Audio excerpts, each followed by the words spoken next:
도시 재생으로 가게 된 것은 역사적인 어떤 필연적인 이유가 있는 것 같습니다. 재개발, 재건축을 배제하는 것이 도시 재생이 아닙니다. 주민들이 살기 좋은 도시를 만드는 것이. 지난 2015년 서울시의 도시재생계획을 실행하기 위해 지구단위 계획 지정이 추진되던 중구 필동. 필동에 있는 서해 류성룡 선생의 집터와 남산골 한옥마을 등의 역사적 요소를 바탕으로 이곳을 역사도심으로 관리해 관광명소로 만들겠다는 것이 시의 계획입니다. 하지만 지역의 인쇄업자들과 주민들의 거센 반발로 도시재생계획은 여전히 실행되지 못하고 있습니다. 필동에 20여 년째 거주하는 이명희 씨는 도시재생에 주민들이 부정적인 이유로 공감 부족을 꼽습니다. 필동이 역사적 도심이라는 시의 주장에 전혀 공감할 수 없을 뿐더러 도시재생이 아니더라도 인쇄업이 중심인 지역산업이 점차 카페나 젊은 디자이너의 작업실 등으로 자연스럽게 바뀌면서 동네 분위기가 변하고 있다는 겁니다. 도시재생이라는 명목 하에서 주민들과 접근해 가면서 이루고자 하는 그런 것이 과연 해당 주민들에게 피부로 와닿을 수 있었던가 하는 것은 그 스스로도 반문을 해볼 필요성이 있습니다. 필동 인쇄업자들은 시의 계획이 기존 산업을 몰아내는 데 급급했다고 토로합니다. 기존 산업이 지역과 시너지를 낼 수 있도록 하는 재생이 아닌 지구단위 계획 등으로 규제를 가해 역사도심과는 맞지 않는 인쇄업에 제재를 가했다는 겁니다. 현존하고 있는 여기 공장들이 있기 때문에 같이 어우러질 수 있는 그런 도심 재생을 해주기를 바라는 겁니다.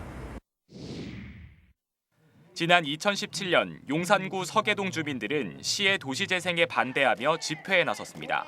서울로 7017의 개장과 함께 시가 수립한 서울역 일대 도시재생 계획에 포함된 서계동. 이곳 서계동에 대한 서울시의 도시재생 구상은 이런 구릉지라는 동네의 특성을 살리면서 오래된 주택의 리모델링과 도로시설 개선 등을 추진하겠다는 겁니다.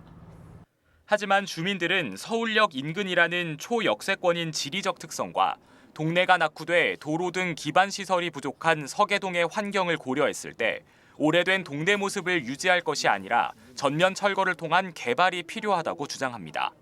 도시 재생이라고 하더라도 모든 게 깨끗하게 되고 기반 시설 된다면 상관이 없는데 이렇게 보니까 재생이라는 거는 집수리에 불과하더라고요. 전면 개발 그런 게 어울린다고 생각이 들어요.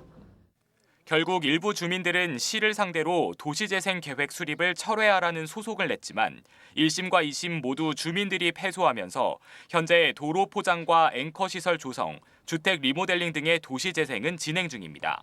하지만 주민들은 여전히 재생 사업의 효과에 대해 의문을 제기하고 있습니다.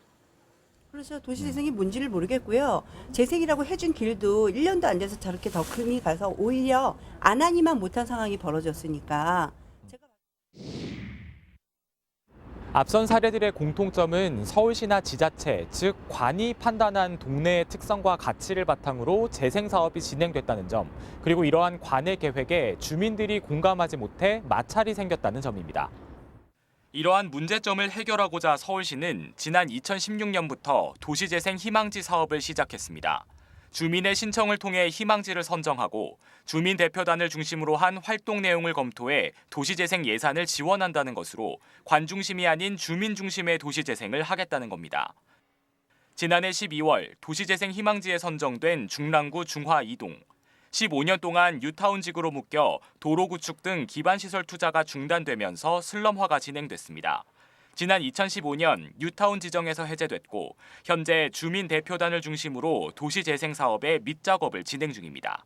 아이를 키우는 엄마 입장에서 중화동에는 정말 너무나 많은 것들이 없어요. 골목마다 그러니까 남의 집 쓰레기 봉투에 쓰레기를 갖다 넣는 이런 것부터 할 게 너무너무 많은 거죠. 하지만 추진단이 가장 걱정하는 부분은 대다수 주민의 공감입니다. 주민들이 도시재생의 개념에 대해 명확히 모르다 보니 공감을 이끌기 쉽지 않아 희망지 사업의 첫 단계인 주민 의견 수렴부터 막막하다는 겁니다. 네, 저희 주민들도요, 이제 희망사업지라고 이제 프랜카드를 통해서 많이 이제 보기는 했어요. 그랬는데 아직은 이제 마음에 와닿는 것 같진 않습니다. 실제 지난 2017년 도시재생에 대한 주민인지도 조사 결과에 따르면 도시재생 사업에 대해 전혀 모르거나 이름만 들어본 경우가 60%를 넘었고 도시재생에 대한 개념에 대해서도 재개발의 대안으로 제시된 거라는 본래의 목적과는 다르게 인식하고 있는 것으로 나타났습니다. 이게 재개발 사업이냐 다시 물어보시고 그런 부분이 어렵다고 하시는 것 같아요. 그러니까 희망지 사업이라는 게 그런 지역에 그 교육이나 도시재생에 대해서 계속 홍보하고 오면서 이제 그런 것들이 주민 역량을 키운다고 보시면 되겠습니까? 전문가들은 시가 각 지역 상황에 맞게 개발을 병행하거나 재생의 방식도 다양화하는 등 유연한 자세를 보일 필요가 있다는 입장입니다. 또 재생 사업에는 무엇보다 주민 공감이 중요한 만큼 도시 재생에 대한 주민 인식 개선에 보다 적극적으로 나서야 한다고 조언합니다. 도시 재생에 대한 이해가 굉장히 점진적으로 시민들 한 명 한 명 그리고 공공기관조차도 스스로 도시 재생의 의미를 조금 더 되짚어보면서 점자 교육을 통해서 그리고 토론을 통해서 바꿔나가는 작업이 필요하다고 생각을 하고요. 목적이 나쁜 사업은 없습니다. 하지만 모든 사업엔 주민들의 공감이 우선돼야겠죠.